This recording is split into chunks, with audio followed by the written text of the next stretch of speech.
Oh, un cadeau pour moi. Merci, il fallait pas. Qu'est-ce que ça peut bien être?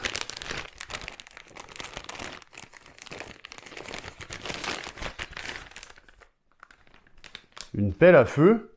On n'a même pas de cheminée? Ah, je pense que ça doit être un message. Bonjour, bonsoir à toutes et à tous mes petits planteurs et bienvenue sur Hortus. Et aujourd'hui, pas de zombies, pas de loups-garous et pas de mort violente en fin d'épisode. Juste un petit épisode de Noël, bien chilou-bilou des familles. Et avant de commencer cette vidéo, je voulais dire un grand merci à Alexis, qui a eu la gentillesse de partager notre chaîne. Si l'art du bonsaï vous intéresse, n'hésitez pas à aller faire un tour sur sa chaîne. Les vidéos sont très bien faites et moi, ça m'a donné envie de m'y remettre. Le lien vers sa chaîne est dans la description. Et quant à vous les planteurs, vous avez voté sur Facebook en faveur du Poinsettia. Donc c'est parti!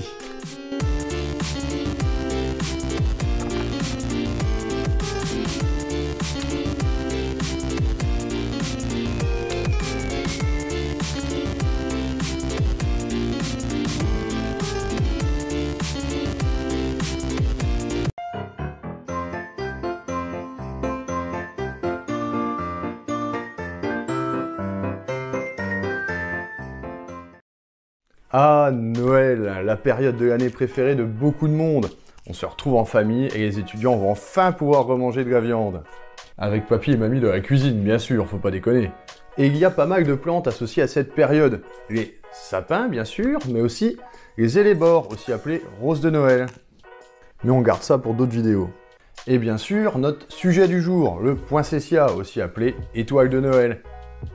Originaire des régions chaudes et montagneuses du Mexique, elle fut cataloguée en 1834 par un botaniste allemand, Alexander von Humboldt, et fut mentionnée pour la première fois au XVIIe siècle par un botaniste espagnol cette fois, du nom de Don Juan Balmé.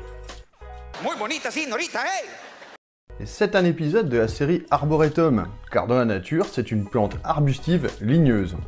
Son vrai nom est Euphorbia pulcherrima. Poinsettia étant plutôt un surnom que l'on a gardé dans le commerce parce que ça sonne plus joli.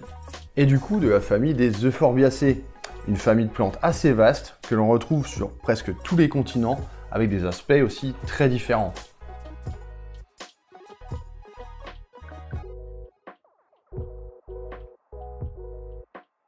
Une famille de plantes qui reste assez identifiable à leur floraison, plutôt insignifiante d'ailleurs, hein, désolé, pauvre petite fleur, que l'on appelle des cyates.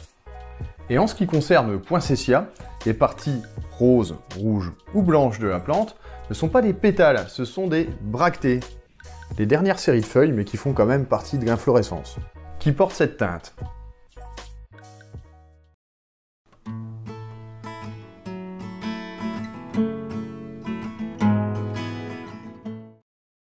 Paradoxalement, à la période où on l'achète, les poinsettias sont des plantes qui craignent le froid. Évitez donc tout courant d'air et choc thermique à la sortie des magasins.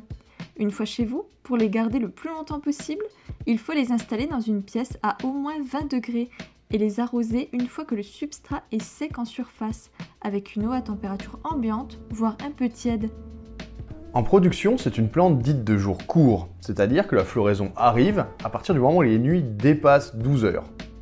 Elle est aussi, dans nos intérieurs, très sensible aux acariens et aux cochenilles, donc à surveiller. Si votre poinsettia arrive à survivre à l'hiver, vous pouvez le rempoter dans un terreau ordinaire, type plante fleurie, avec un ajout de perlite pour le drainage. Il peut être placé à la belle saison en extérieur à mi-ombre. Cela évite l'apparition de parasites.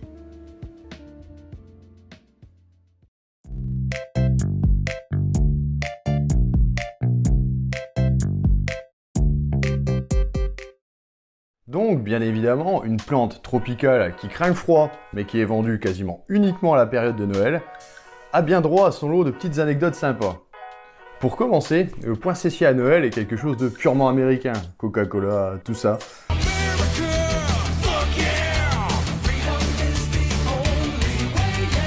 Que l'on associe à Noël, mais en vrai, vous allez voir que pas tant que ça.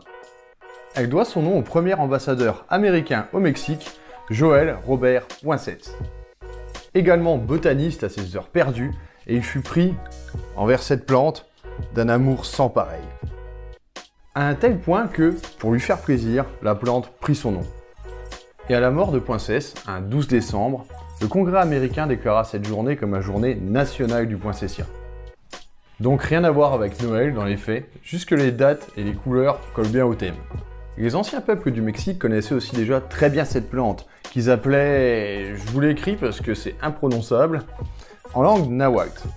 C'est cela, oui, oui. C'est cela, oui, oui, oui. C'est cela, oui, oui, oui. Les Aztèques l'utilisaient pour son aspect décoratif, bien évidemment, mais aussi pour des usages beaucoup plus divers. Leurs bractées rouges, une fois broyées, étaient utilisées comme pigment pour teinter les textiles. On utilisait aussi parfois les feuilles pour guérir les plaies en cataplasme, les furoncles et toutes sortes de trucs dégueulasses. Et certaines parties de la plante étaient mélangées à du lait et prescrites aux femmes allaitantes pour augmenter la lactation. Et là, vous allez me dire, attends, le poinsettia, c'est une plante super toxique, on voit ça partout. Alors oui, effectivement, le poinsettia est une plante qui a une toxicité avérée et qui est peu recommandée aux gens allergiques au latex. Moi, pourtant, je suis pas allergique, mais tous les ans, quand je m'en occupe, j'ai les yeux irrités de fou. Mais les guérisseurs de l'époque savaient l'utiliser, et comme on dit, tout est une question de dosage. Passons maintenant à la partie points positifs et points négatifs. Pour les points positifs, c'est une plante emblématique de la fin d'année, et ses couleurs sont vraiment uniques. Mais à part ça, c'est à peu près tout. Pour les points négatifs maintenant, c'est une plante qui est très difficile à conserver, très cassante, et même chez les producteurs, elle demande des conditions très particulières. De plus, tous les ans, elles entraînent des intoxications, surtout chez les animaux, donc placez-la bien en dehors de leur portée. Et sinon, Alexis, un bonsaï en poinsettia, ça se tente ou pas? Et voilà mes petits planteurs, cette vidéo s'achève, tout comme cette année 2021. Et je tenais à vous remercier tous, ceux qui sont là depuis le début, ceux qui nous rejoignent petit à petit. Vous êtes bientôt 200 à cultiver et à vous cultiver, et c'est vraiment génial. Et pour cette fin d'année, le plus beau cadeau que vous puissiez nous faire, c'est de mettre un petit pouce bleu, un petit commentaire, à partager cette vidéo et à vous abonner. Ça vous coûte rien et nous, ça nous aide beaucoup. Bon allez, rangez vos mouchoirs, passez de bonnes fêtes, amusez-vous bien, prenez soin de vous, et on se retrouve en 2022. Tchuss!